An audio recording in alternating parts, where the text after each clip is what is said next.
Imran Garda in Doha with the main stories on Al Jazeera. Iran says it's optimistic about a uranium enrichment deal, but the US Defense Secretary Robert Gates is not hopeful. He says Iran has done nothing to end Western objections to its nuclear program. But Iran's comments came at a security conference in Munich, Germany. Alan Fisher is there.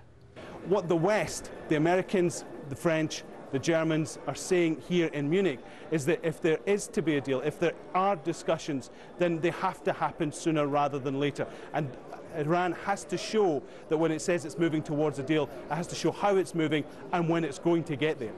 Thousands of angry mourners have gathered in Karachi for the funerals of Friday's bomb victims. More than 30 people were killed by a series of explosions in Pakistan's largest city. The blast targeted Shia Muslim pilgrims. Ahmed Latif is the Karachi bureau chief for Pakistan's online news network.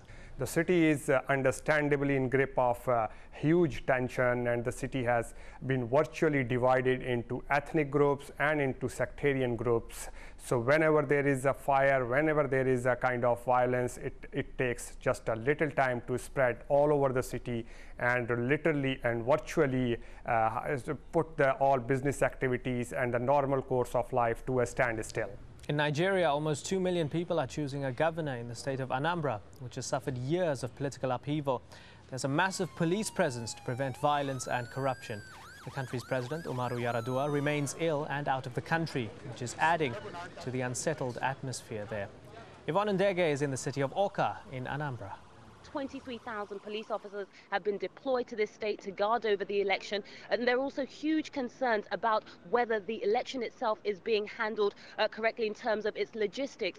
Bear in mind that there are over 4,600 polling stations in this election, and each polling station has been assigned security officers, armed police and members of the army to make sure that there is no attempt to rig the election.